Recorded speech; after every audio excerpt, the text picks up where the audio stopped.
Hello student, अब हम करते हैं लेसन नंबर 5 यूक्लिड की ज्योतिमिति का परिचय। वैसे तो जो ज्योतिमिति मतलब क्या है, हमारे पास ज्योमेट्री है।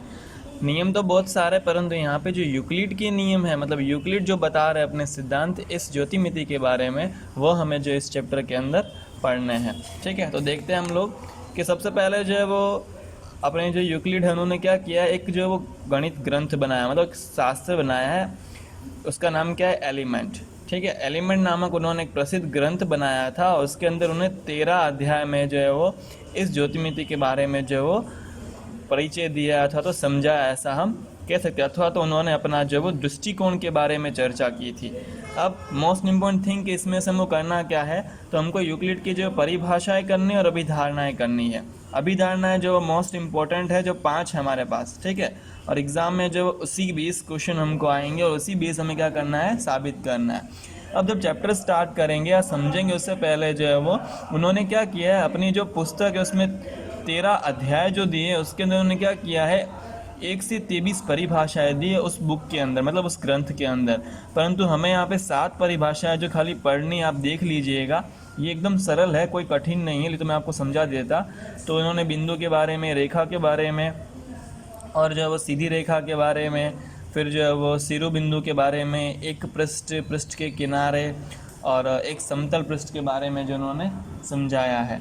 अब हम लोग आते हैं इसकी अभिधारणाएं पर, जो हमको यूक्लिड की अभिधारणाएं करनी है।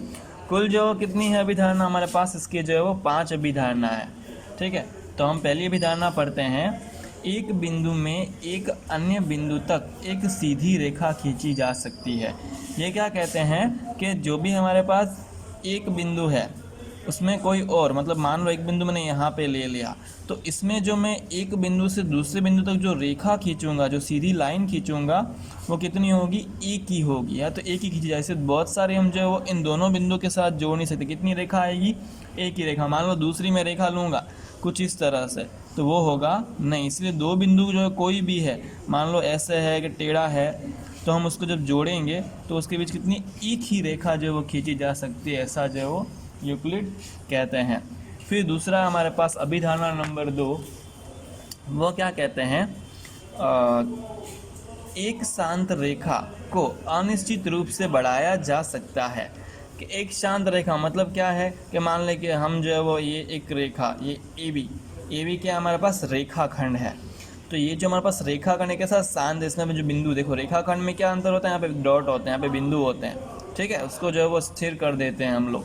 तो ये कहते हैं हमारे पास कि जो भी हमारे पास रेखा है, शांत रेखा ए और बी, इनको जो हम क्या कर सकते हैं, अनिश्चित रूप से यहाँ से हम जितना चाहे उतना जो है वो इस तरफ हम बढ़ा सकते हैं। और इसी तरह क्या कर सकते हैं, दूसरी तरफ भी जो हम उसको अनंत तक जो है वो बढ़ा सकते हैं। कहने का मतलब अनिश्चित रूप से हम इसको बढ़ा सकते हैं। ऐसा जो है हमारे लिए कौन कहते हैं, यूक्लिड की ज्योतिमिति जो है वो कहती है।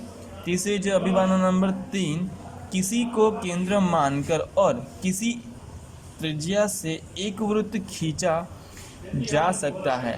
कि हमको क्या करना है, कि मान लीजिए कि हम जो एक वृत्त बना रहे हैं, क्या कहता है कि उस वृत्त का जो है वो एक केंद्र ले लो और उस पर से जो वृत्त बनाएंगे हम लोग, वो वृत्त की त्रिज्या क्या होगी, हमारे पास समान होगी। वृत्त जो है वो पूरा राउंड है ना, राउंड नहीं हो रहा, आपको राउंड करना है।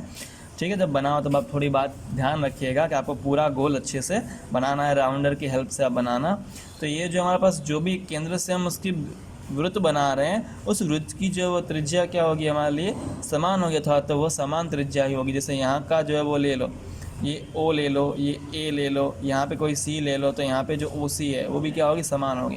कहने का मतलब जो त्रिज्या वो क्या होगी, इसकी जो है वो समान होगी। या तो जो है वो हम क्या कर सकते हैं, उस जो है वो केंद्र मानकर हम उस पर से जो वो एक वृत्त की रचना कर सकते हैं। उसके बाद हमारे पास चौथा है अभिधारणा नंबर 4, सभी समकोण एक दूसरे के जो है वो बराबर होता है। कि समकोण मतलब 90 अंश का कोण। तो यहाँ पे जो 90 अंश का कोण होगा वो आप ऐसे बनाइए या इस प्रकार से बनाइए, या तो फिर आप जो है वो ऐसे बनाइए। तो कहने का मतलब जो भी आप समकोण बनाएंगे उनका माप कैसा होगा, बराबर। क्यों, क्योंकि 90 कोण का अगर है समकोण, तो वो क्या है, सबके माप अगर 90-90 होंगे तो वो हम प्रत्यक्ष रूप से हम क्या कह सकते हैं, उसे बराबर कह सकते हैं। तो वह क्या हो जाएगा हमारे लिए, सभी कोण जो समकोण एक दूसरे के बराबर होता है। लास्ट हमारे पास 5वां इंपॉर्टेंट है, याद रखिए, इसके बेस ज़्यादा क्वेश्चन एग्जाम में पूछे जाते हैं।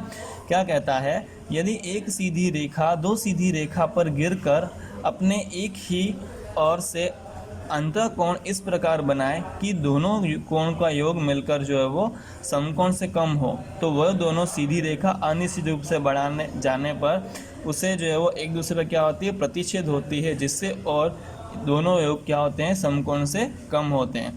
अब ये क्या हमारे पास जो दो रेखाएं हैं, जैसे ये रेखा और ये रेखा है, ठीक है। अब इस पर हमने क्या कर तिरछी लाइन इस पर खींची है, इसके जो अंतःकोण है मतलब ये 1 और 2 नंबर, इन दोनों का योग हम जोड़ेंगे तो कितना आएगा, समकोण, मतलब 90 से जो है वो कम आएगा, ऐसा ये कहते हैं। अगर 90 से कम आता है तो ये दोनों रेखा जो है वो आगे जाती है, क्या करती है, एक दूसरे को जो है वो प्रतिच्छेदित करती है, अथवा तो काटती है और काटती ही होगी, ऐसा हम कह सकते हैं। ऐसा जो हमारे पास कौन कहते हैं, यूक्लिड कहते हैं।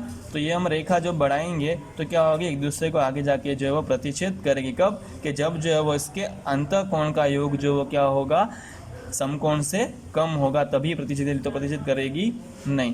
तो ये हमारे पास 5 जो इसका अभिधारणा है, ये आपको पढ़ना है और बाकी हम एक्सरसाइज नेक्स्ट में करेंगे, ठीक है। Thank you.